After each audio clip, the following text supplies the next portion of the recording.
मेरे प्रियात्मन, आइए चलते हैं अयोध्या में, जहाँ त्रिलोकीनाथ भगवान राम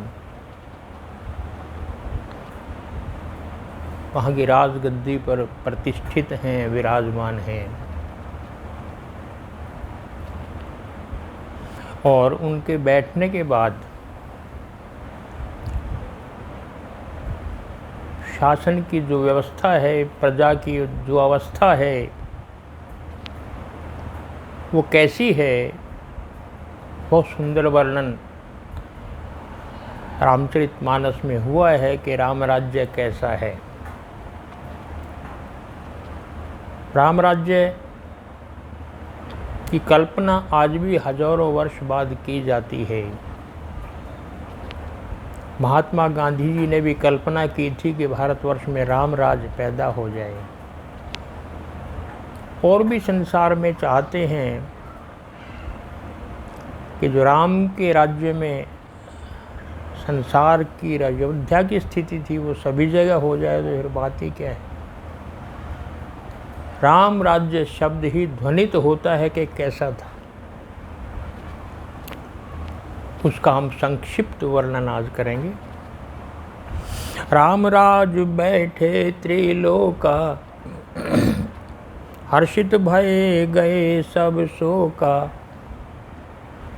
राम राजा के रूप में प्रतिष्ठापित हैं और तीनों लोक भय सब शोका, तीनों लोकों के सारे दुख समाप्त हो गए हैं।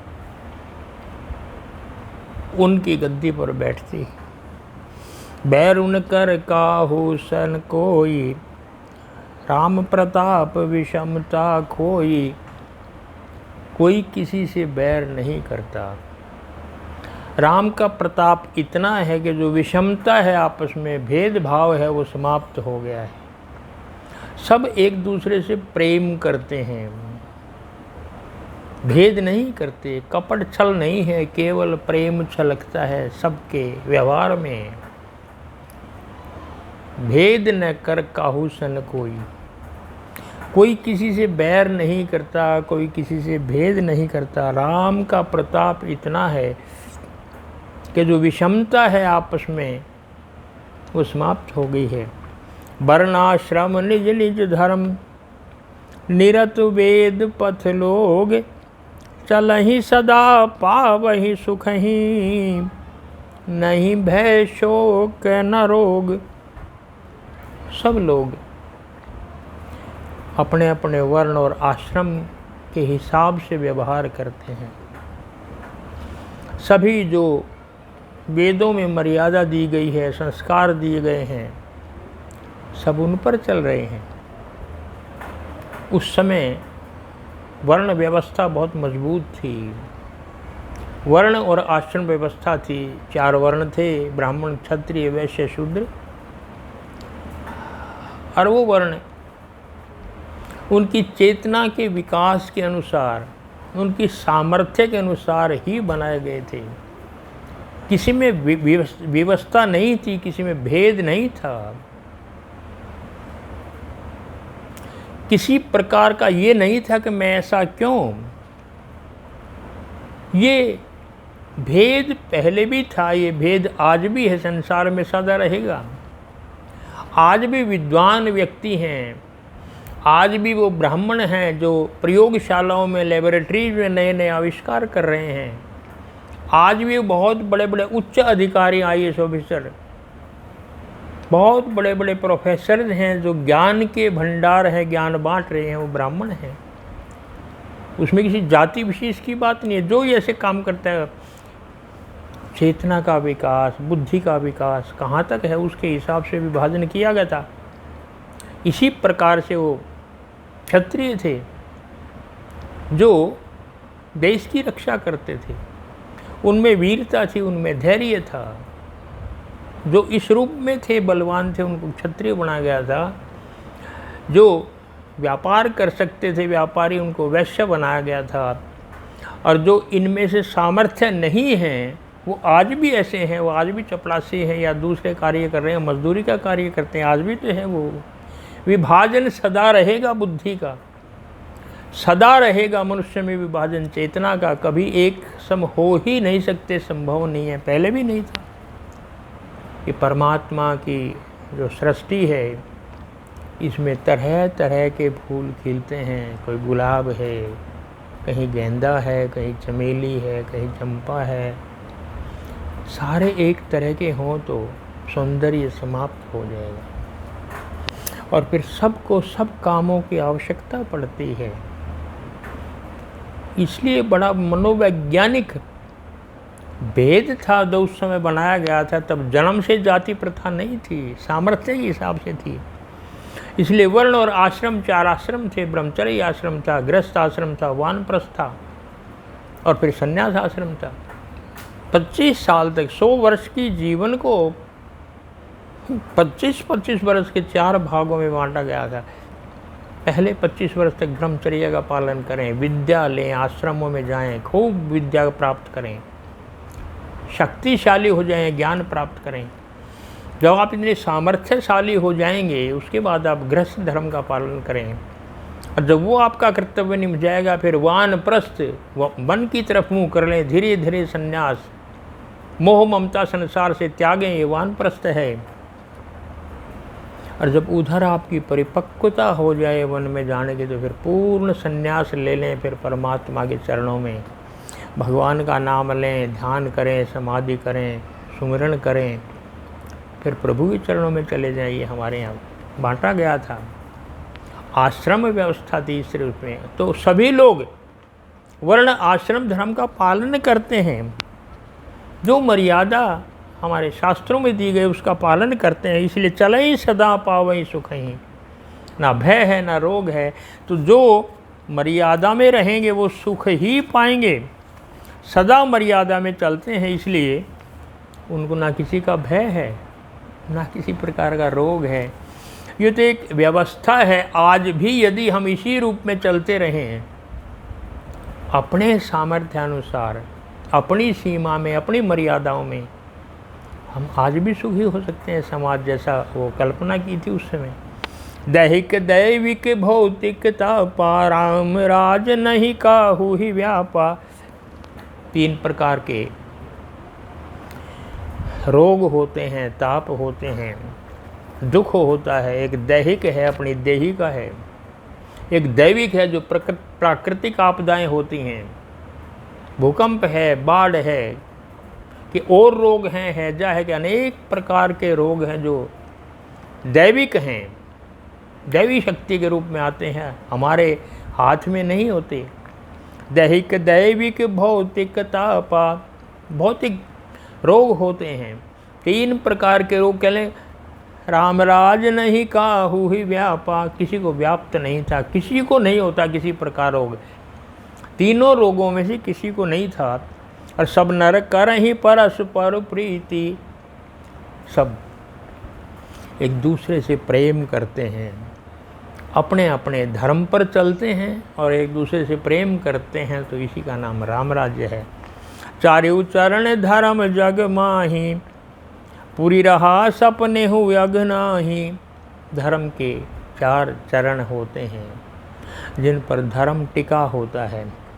सत्य, शौच, दया और दान। एक तो सदा सत्य बोलो,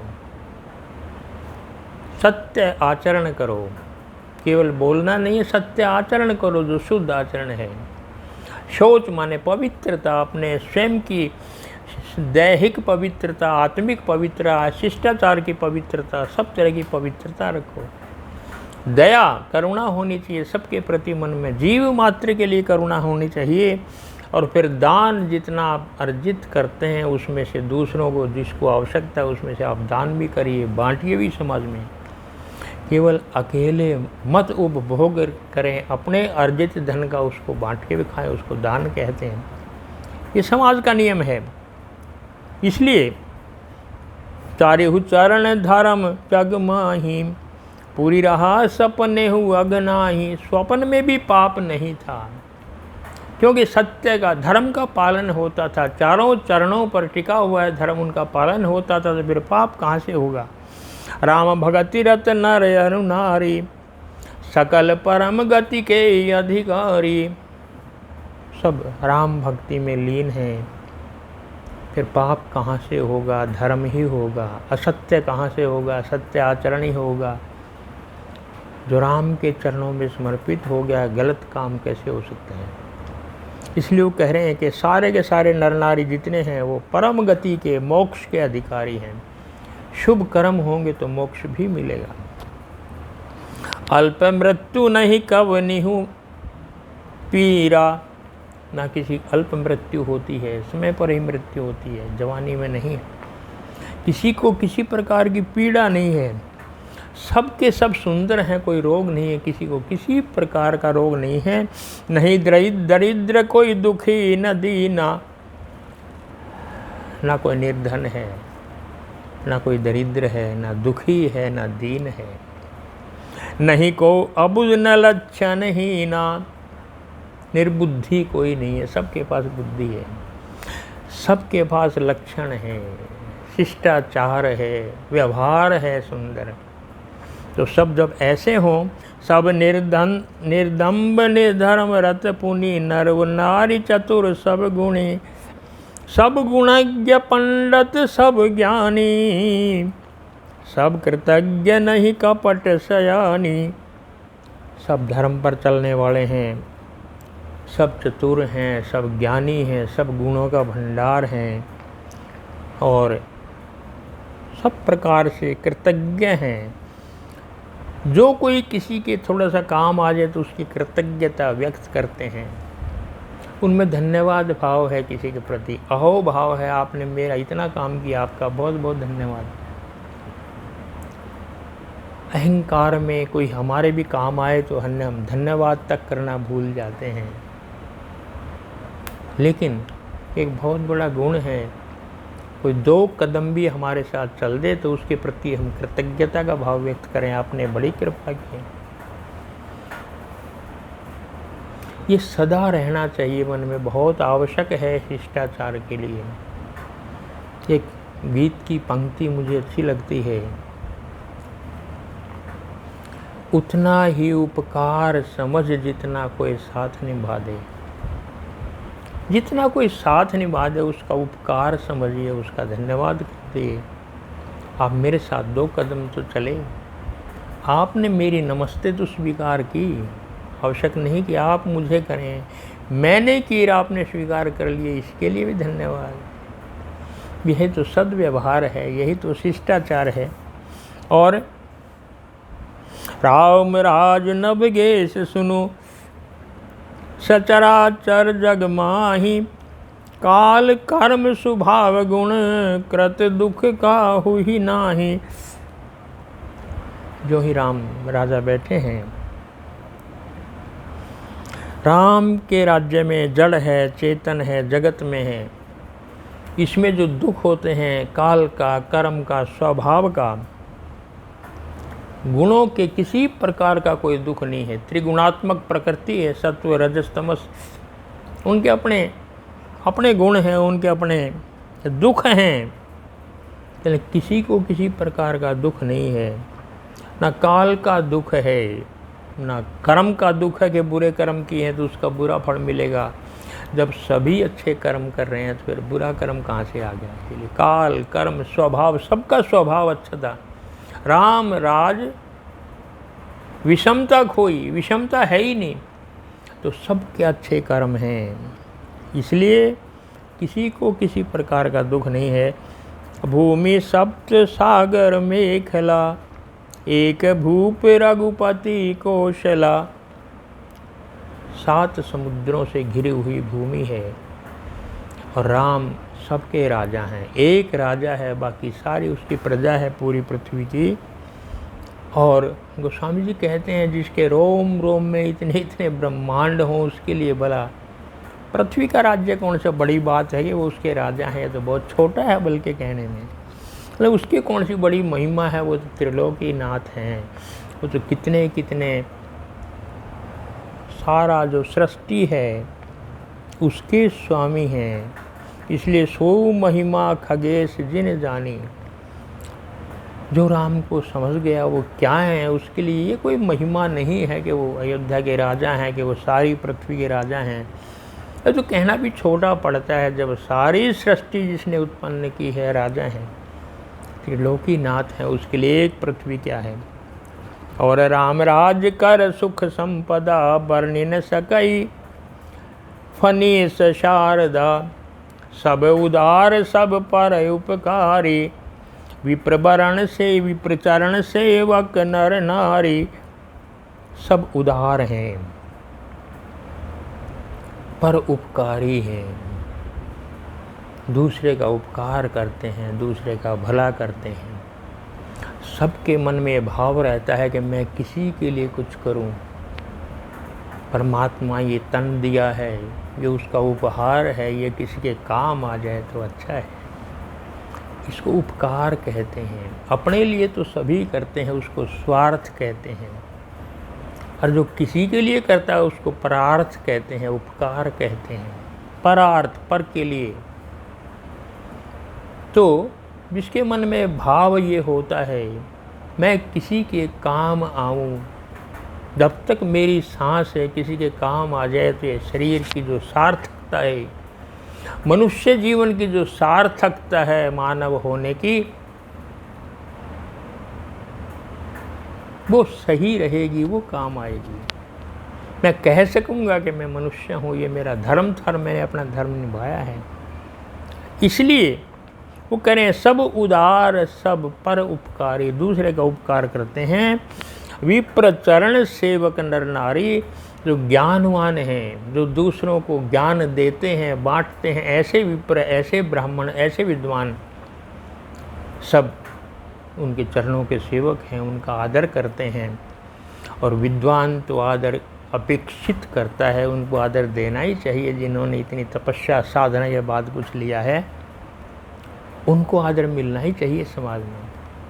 एक नारी व्रत रत सब झारी, ते मनोच कृपति हितकारी, दंड जतिन कर भेद जहें, नर्तक नृत्य समाज, जीतहु मन ही सुनिए यस, रामचंद्र के राज।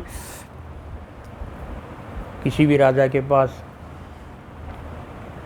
राज्य संचालन करने के लिए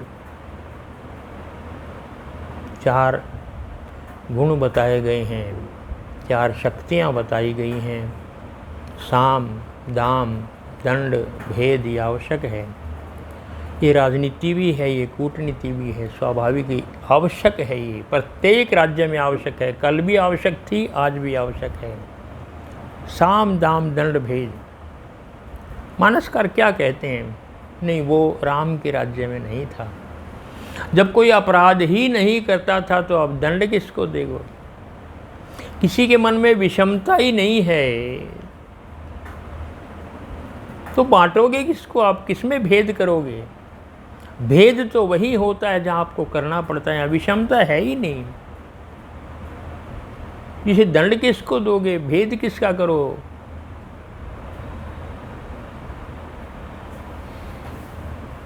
क्या कह रहे हैं? दंड जतिन कर भेद जहें, नर्तक नृत्य समाज। दंड जो है वो जतियों के हाथ में होता है, सन्यासियों के हाथ में होता है।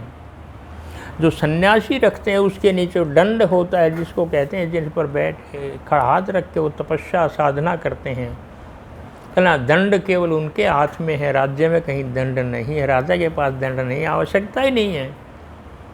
दंड जतिन कर भेद जहें, नर्तक नृत्य समाज। जहाँ नृत्य होता हो वहाँ राग के भेद होते हैं, वहाँ भेद होते हैं। जहाँ नृत्य किया जाता है अनेक प्रकार के, किस रूप में नृत्य किया जाए? नाचले बांधे।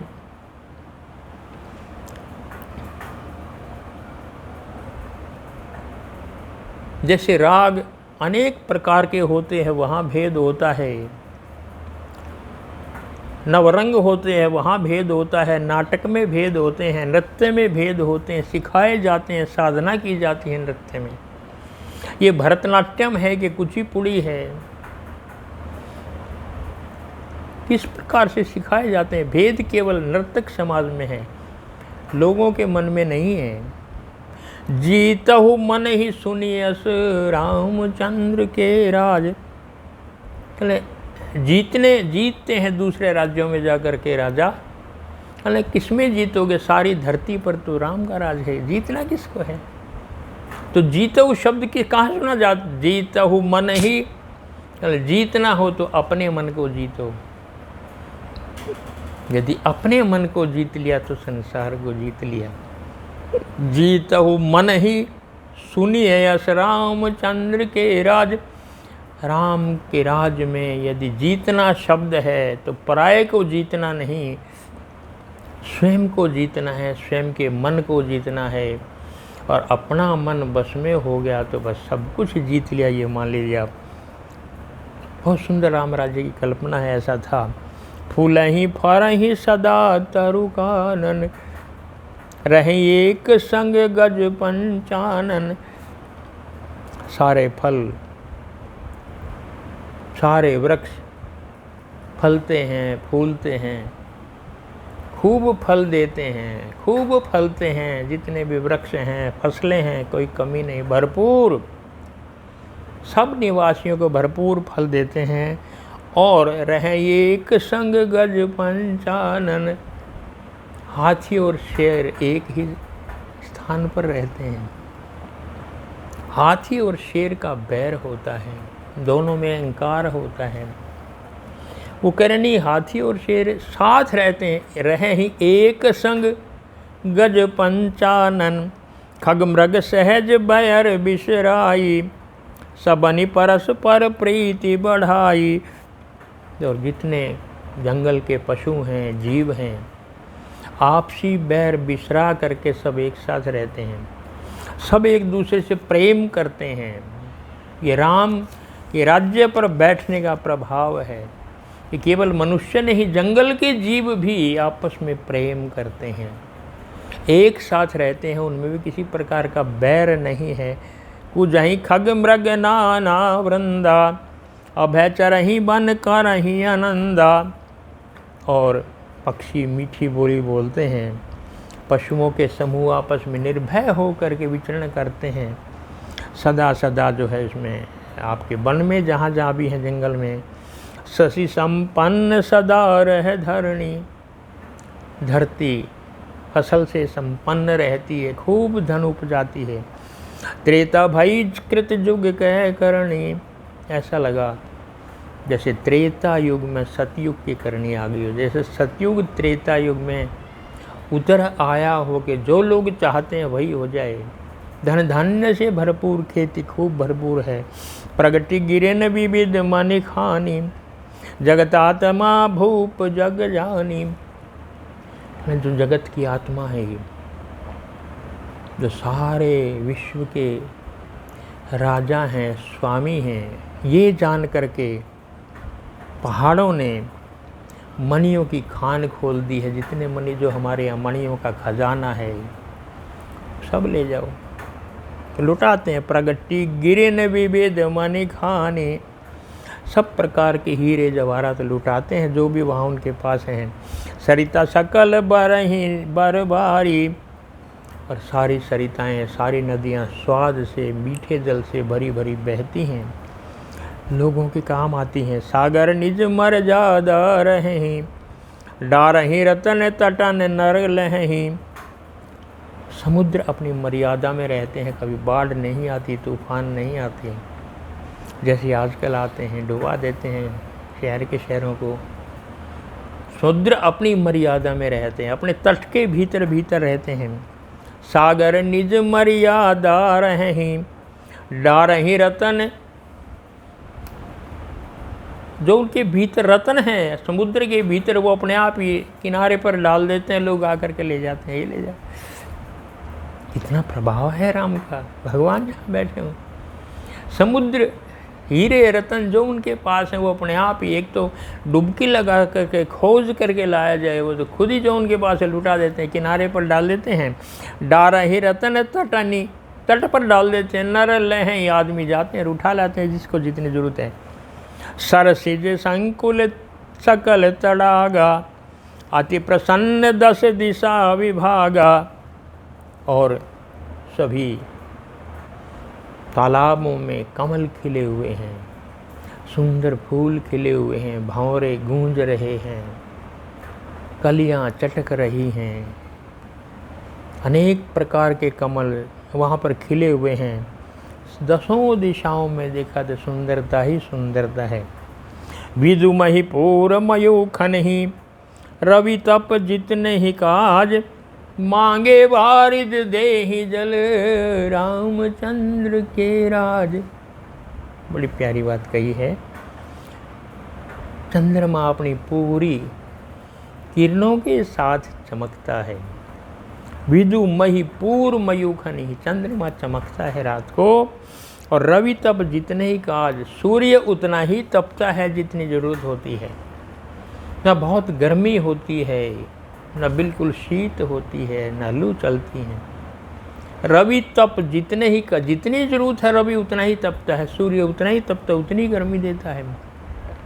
सूरज से जीवन है, सूर्य नहीं हो तो जीवन नहीं है पृथ्वी पर। अरे उतना ही तपता है। भगवान को देख करके राम राजा बैठे हैं, वो रवि के भी स्वामी हैं, सूरज के भी स्वामी हैं, तो उतना ही तपता है। मांगे वारिद देहि जल, रामचंद्र के राज। और बादलों से जल मांगा जाता है, जब भी आवश्यकता होती है बादल जल बरसाते, और बादल जल बरसा देते हैं। मांगे वारिद देहि जल, जब भी वारिद से मांगते हैं जल दो। रामचंद्र के राज, रामचंद्र के राज्य में बादल भी लोगों का कहना मानते हैं। जब आवश्यकता होती है बरस जाओ तो बरस गया, आवश्यकता होती है बस तो बस। ना सूखा पड़ता है ना बाढ़ आती है, रामचंद्र का राज है। इतना सुख संपदा राम राज्य में है, उसकी कल्पना सभी राज्य करते हैं, सभी राजा करते हैं कि उसके राज्य में राम का राज्य जैसा सुख संपदा उभराए। और क्या चाहिए, आज के जीवन में भी कल्पना की जाती है राम राज्य हो जाए। आइए हम भी इतना अपना आचरण इतना शुद्ध कर लें, इतनी मर्यादा में रहें और सारे शुभ कर्म करके आज भी यदि हम चाहें तो आज भी राम राज हो सकता है। सब हमारे हाथ में है। अपना आचरण शुद्ध करें, अपने भाव अपने विचार शुद्ध करें, आज भी हम राम राज्य स्थापित कर सकते हैं। राम तो आज भी हमारे बीच में है। आज इतना ही। जय श्री राम।